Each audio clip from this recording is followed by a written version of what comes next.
நேயர்களுக்கு அஸ்ட்ரோ கேஎஸ்ஐயங்காரின் பணிவான வணக்கங்கள். இந்த வாரம், அதாவது 5/6/2023 11/6/2023 வரலாம் உண்டான வாரத்திற்கு பலன்களை இப்போ பார்க்கலாம். ஒரு ராசிக்காக. அதுக்கு முன்னாடி கோல்சாரம் எப்படி இருக்குன்றதை பார்ப்போம். அதற்கப்புறம் எந்தெந்த ராசிக்காரர்களுக்கு சந்திராஷ்டமம்னு பார்ப்போம். என்னென்ன நல்ல நாட்கள், விசேஷ நாட்கள் வருது, இது 3 விஷயத்தையும் நம்ம பார்ப்போம். இப்போது 5ஆம் தேதி அன்னைக்கு பார்த்தேன்னா சூரிய உதயம் ஆனதுக்கு அப்புறம் கோல்சாரம் பிரகாரம் காலபுருஷ தத்துவத்தின் முதல் ராசியான மேஷ ராசியில் பார்த்தேன்னா குரு பகவானும் ராகு பகவானும், ரிஷபத்தில் புதன் சூரியன், கடகத்தில் சுக்கிரனும் செவ்வாயும், சப்தமமான துலாத்தில் கேது பகவானும், சனி பகவான் கும்பத்திலையும் இருக்கார். சந்திர பகவான் இன்னைக்கு உதயம் ஆனதிலிருந்து பார்த்தாலேயானால் மூல நட்சத்திரம், அதாவது தனுசு ராசியிலிருந்து உத்திரட்டாதி நட்சத்திரம் வரலும் இந்த வார கடைசி, அதாவது 11ஆம் தேதி சாயந்தரம் பார்த்தாலும் உத்திரட்டாதி நட்சத்திரம் வரலும் போகிறார். அதாவது மீன ராசி வரலும் போகிறார். இதுதான் கோல்சாரத்தின் இது. இந்த சந்திர பகவானுடைய அடிப்படையை வச்சு தான் இந்த வாரத்தினுடைய பலன்கள் எப்படி இருக்குது அப்படின்றத பார்க்குறோம். இந்த வாரத்தில் வரக்கூடிய சிறப்பு நாட்கள் அப்படின்னு சொன்னேனால் 7ஆம் தேதி 7/6/2023 அன்றைக்கி பார்த்தேனால் சங்கடஹர சதுர்த்தி, பௌர்ணமியிலிருந்து 4ஆவது நாள். விநாயகப் பெருமானுக்கு விரதம் இருந்து எல்லா விதமான தோஷங்களும் செல்லக்கூடிய நாளாக, சங்கடஹர எல்லா விதமான சங்கடங்களும் போகக்கூடிய நாளாக கருதப்படுகிறது. பிள்ளையாருக்கு போய் ஒரு உங்களால் முடிஞ்சு ஒரு 9 தோப்பு கரணமோ இல்லை 108 தோப்பு கரணமோ போட்டுட்டு வர்றதும், ஒரு தேங்காயை உடைச்சிட்டு வர்றதும் பெரிய ஏற்றத்தையும் மாற்றத்தையும் கொடுக்கும். அதற்கு பிறகு பார்த்தீங்கன்னா 8ஆம் தேதி, அதாவது 6ஆம் தேதி 7ஆம் தேதிக்கு அப்புறம் 8ஆம் தேதி அடுத்த நாளே சஷ்டி திதி வருது. அடுத்த நாளே உங்களுக்கு பஞ்சமி திதியாக இருக்குது. அன்னைக்கு ஸ்ரவண விரதம், திருவோண நட்சத்திரம், ஸ்ரவண விரதம் பெருமாளுக்கு உகந்த நாள், உகந்த நட்சத்திரம்னு சொல்லக்கூடியது. திருவோண விரதம் இருந்தால் கண்டிப்பாக குழந்தை பேர் ஏற்படும் அப்படின்றது ஒரு பெரிய நம்பிக்கை. அதனால் கண்டிப்பாக ஸ்ரவண விரதம் இருக்கிறது மிகவும் முக்கியம். அதில் இனிப்பு பதார்த்தங்களை சாப்பிடணும், கேசரி அந்த மாதிரியான விஷயங்களை மட்டும் சாப்பிடணும். அன்னைக்கு விரதம் இருக்கும்போது எப்பொழுதுமே உப்பு, காரம், எண்ணெய் இதெல்லாம் சேர்த்துக்கக்கூடாது. இனிப்பு பதார்த்தங்கள் மட்டும் சாப்பிட்றது நல்லது, பழங்கள் சாப்பிட்றது நல்லது. சீனியர் சிட்டிசன்ஸ் எல்லாம் இதுக்கெல்லாம் விதிவிலக்கு இருக்கும். ஏன்னா அவள் மாத்திரை மருந்துகள் சாப்பிட்றதுனால அதுக்கேற்ற மாதிரி அவளுடைய ஆகாரத்தையும் சரியாக பார்த்துக்கிறது ரொம்பவும் நல்லது.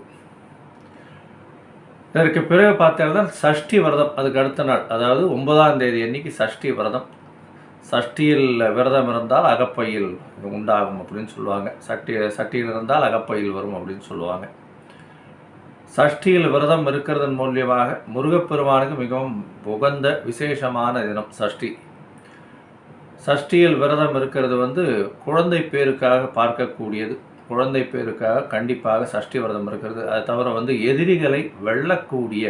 எதிரிகளை வெல்லக்கூடிய ஒரு பெரிய விசேஷமாக இந்த சஷ்டி விரதம் இருப்பாள். சங்கடங்கள் எல்லாமே அகலக்கூடிய விஷயமாக இந்த சஷ்டி விரதம் இருக்கிறது. பொதுவாக இந்த 3 நாட்கள், அதாவது 7, 8, 9, 7ஆம் தேதி சங்கடஹர சதுர்த்தி, 8ஆம் தேதி ஸ்ரவண விரதம், 9ஆம் தேதி இது சஷ்டி விரதம். இந்த வாரம் பார்த்தேனால் மேஷ ராசிக்கு 5ஆம் தேதி அதிகாலை 4:30 மணி வரலும் இது இருக்குது, அதாவது சந்திராஷ்டமம் இருக்குது. அதுக்கப்புறம் ரிஷபம், மிதுனம், கடகம், சிம்மம், சிம்ம ராசிக்கு 11ஆம் தேதி ராத்திரிக்கு மேலே வருது. அதனால் இந்த 5 ராசிக்காரர்களுக்கும் இருக்குது. இந்த சூரிய உதயத்துக்கு மேலே பார்த்தாலேனால் ரிஷப ராசியிலிருந்து தான் இருக்கும். ஏன்னா மூல நட்சத்திரத்தில் தான் சந்திர பகவான் வர்றார். ஏற்கனவே சொல்லியிருக்கோம், உங்களுடைய பிறந்த ராசிக்கு 8ஆம் இடத்துல சந்திர பகவான் வரும்போது சந்திராஷ்டமம்னு சொல்கிறோம். மனோகாரகன், மன கிளேசத்தை ஏற்படுத்துவார், பயத்தை ஏற்படுத்துவார், உடல்நிலையில் கொஞ்சம் செட்பேக் ஏற்படுத்துவார். அதனால் முடிஞ்ச வரலும் இந்த காலகட்டத்தில் புதிய முடிவுகள் எடுக்க வேண்டாம். வெளியூர், வெளிமாநிலம், வெளிநாடு சம்பந்தமாக எந்த ஒரு விஷயத்தையும் செய்ய வேண்டாம் அப்படின்றத ஏற்கனவே சொல்கிறோம். ஒருவேளை நீங்கள் ஏற்கனவே அதை டிசைட் பண்ணி நீங்கள் வெளியூருக்கெல்லாம் டிக்கெட் எடுத்துட்டோம், இல்லை கோர்ட் ஆர்டர் வருது, நாங்கள் போய் அட்டன் பண்ணி தான் ஆகணும், இன்றைக்கி எங்களுக்கு சந்திராஷ்டமம் வர முடியாதுன்னு சொல்ல முடியாது சார் அப்படின்னா சந்திர பகவானுக்கு உண்டான அல்லி மலர் வந்து பக்கத்தில் இருக்கக்கூடிய சிவன் கோவிலில் போய் நீங்கள் அங்கே வந்து போட்டுட்டு சிவனுக்கு வந்து கொடுத்துட்டு சேவிச்சுட்டு போங்க. நிச்சயமாக சந்திராஷ்டமத்தினால் வரக்கூடிய தாக்கம் குறையும். சந்திராஷ்டமத்தில் என்ன தாக்கம் வரும் அப்படின்னா தடங்கள் வரும். எந்த ஒரு விஷயத்துக்கும் உங்களுக்கு பாசிட்டிவாக முடியணும்னாலும் அது வந்து தடங்களில் வந்து நிற்கும். அதனால் அந்த சந்திராஷ்டமத்தின் தாக்கம் நிச்சயமாக குறையும்னு சொல்கிறோம். சரி, இப்போ ஒரு ராசியாக வந்து மேஷம் முதல் மீனம் வரை உண்டான இந்த வாரமான 5/6/2023 11/6/2023 வரையில் உண்டான பலன்களை பார்க்கலாம். இது வந்து கோல்சார பலன்கள், அதுவும் வந்து சந்திர பகவானுடைய மூமெண்ட்டை வச்சு எடுக்கக்கூடிய பலன்கள். என்னுடைய மொபைல் நம்பர் கீழே ஸ்க்ரால் டவுன் ஆகிட்டு இருக்கும். உங்களுக்கு வேணும்னா நீங்கள் எனக்கு வந்து அஸ்ட்ராலஜிக்கல் கன்சல்ட் தேவைப்பட்டால் நீங்கள் எனக்கு ஃபோன் பண்ணுங்க, உங்களுக்கு வந்து அப்பாயின்மெண்ட் தரேன். அதன் மூலியமாக உங்களுடைய பிறந்த தேதி, அதாவது name, date of birth, time of birth, place of birth இதெல்லாம் கொடுத்தீங்களேனால் அதை வந்து கணித்து உங்களுடைய தசாநாதன், புக்திநாதன், அந்தரம், சூக்ஷ்மம் இதெல்லாம் வச்சு பார்த்து உங்களுடைய கால நிர்ணயம் பண்ணி எப்படி இருக்குது என்ன ஏதுன்றதை பார்த்து உங்களுடைய கஷ்டமான காலத்திற்கு எந்த அளவுக்கு எளிய பரிகாரம் பண்ணலாம் அப்படின்றதையும் வந்து என்னால் முடிஞ்ச அளவுக்கு உங்களுக்கு சொல்கிறேன். இப்போ ஒரு ராசியாக பார்க்கலாம். மிதுனம், மிருகசீரிஷம், திருவாதிரை, புனர்பூசம் இந்த 3 நட்சத்திரம் 9 பாதங்களை கொண்ட ராசி. ராசிநாதன் ராசிக்கு 12ஆம் இடத்துல இருக்கிற 12ஆம் இடத்துல இருக்கிறதுனால என்ன அப்படின்னா மறைந்த ஊர்தன் நிறைந்த கல்வியாக இருக்கும். இருந்தாலும் செலவுகள் கொஞ்சம் அதிகமாக இருக்கும். இந்த வாரத்தில் பார்த்தீங்கன்னா உங்களுக்கு செலவுகள் அதிகமாக இருக்கும், பணவரவு அபரிமிதமாக இருக்கும். உடல் நலத்தில் கொஞ்சம் செட்பேக் இருக்கும். உடல் நலத்தில் ஏன் செட்பேக் இருக்குன்னா ராசிநாதன் 12ஆம் இடத்துல போய் இருக்கிறதுனால கொஞ்சம் உடல் நலத்தில் செட்பேக் இருக்கக்கூடிய காலமாக இருக்கும். அதுவும் சூட்டு பிரச்சனைகள்லாம் கொஞ்சம் வரக்கூடிய வாய்ப்புகள் நிச்சயமாக இருக்கும். உங்களுடைய ராசிக்கு 12ஆம் அதிபதி 2ஆம் இடத்துல இருக்கிறதும் வந்து அவர் 2ஆம் இடத்துல இருக்கிறதுனாலே உங்களுக்கு வந்து வரக்கூடிய வருமானங்கள், செலவுகள் உங்களால் வந்து கொஞ்சம் அதிகமாக இருக்கக்கூடிய காலகட்டமாக இருக்கும். இதை தவிர பார்த்தீர்களேனால் உங்களுடைய ராசிக்கு 3ஆம் இடமான முயற்சி ஸ்தானம் வந்து சுபப்படுறது. ஏன்னா குரு பகவானை பார்க்குற உங்களுடைய ராசிக்கு பார்த்தீங்கன்னா சப்தமஸ்தானமும் வந்து நல்லா சுவப்படுறது. அதை தவிர வந்து 5ஆம் இடமும் நல்லா சுவப்படுறது. அதனால் பார்த்தீங்கன்னா குழந்தை பிராப்திக்காக பார்த்து கொண்டிருப்பவர்கள் கண்டிப்பாக குழந்தை பேர் உண்டு.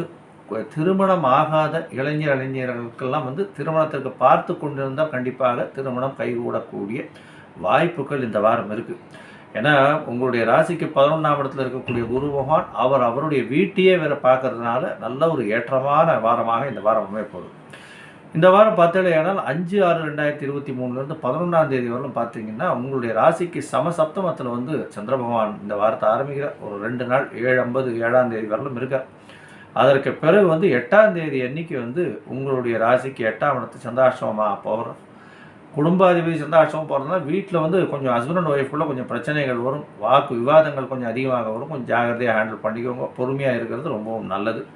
சந்திரனுக்கு உண்டான எளிய பரிகாரங்கள் நிறைய சொல்லியிருக்கோம், அதை கொஞ்சம் பண்ணுங்க. அது ஒரு பெரிய ஏற்றத்தையும் மாற்றத்தையும் கொடுக்கும்.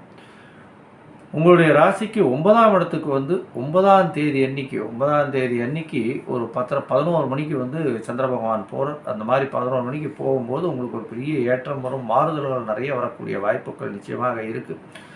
சனி பகவானோட சேர்ந்து இருக்கார். 9ஆம் இடத்துல இருக்கக்கூடிய சனி பகவானோட சேர்ந்து குடும்பாதிபதியும் இருக்கிறதுனால செலவுகள் கொஞ்சம் அதிகமாக இருக்கும். தந்தைக்கு உடல் நலத்தில் கொஞ்சம் செட்பேக் இருக்கக்கூடிய காலகட்டமாக இருக்கும். இருந்தாலும் 12ஆம் இடத்துல சூரியன், 9ஆம் இடத்துல சனி பகவான், அதனால் தந்தையினுடைய பேச்சுவார்த்தைகளில் கொஞ்சம் தடிப்புத்தன்மை இருக்கக்கூடிய வாய்ப்புகள் இருக்கும். உங்களுடைய ராசிக்கு 10ஆம் இடத்துக்கு வந்து சந்திர பகவான் போகிறார். அதாவது 11ஆம் தேதி ராத்திரி மத்தியானம் 12:30 மணிக்கு வந்து போகிறார். 10ஆம் இடத்துக்கு போகும்போது தொழிலில் அபரிமிதமான ஏற்றம் கிடைக்கக்கூடிய காலமாக இந்த வாரம் அமைய போகிறது. நீங்கள் வழிபட வேண்டிய தெய்வம் அருகில் இருக்கக்கூடிய வெங்கடாச்சலபதி கோவிலுக்கு போயிட்டு அங்கே பெருமாளின் தாயாரும் சேவிச்சுட்டு பெருமாளுக்கு வந்து ஒரு துளசி மாலை போட்டுட்டு தாயாருக்கு ஒரு குங்குமார்ச்சனை பண்ணிட்டு வாங்க. நல்லபடியாக இருக்கும். இந்த வாரம் பெரிய ஏற்றமான வாரமாக இந்த வாரம் அமைய போகிறது. ஸ்ரீ குபேரன் டிவியை பார்த்தமைக்கு நன்றிகள். மேலும் இது போன்ற தகவல்களை தெரிந்து கொள்ள ஸ்ரீ குபேரன் டிவியை சப்ஸ்கிரைப் செய்யுங்கள். மறக்காமல் பெல் ஐக்கானை கிளிக் செய்யுங்கள்.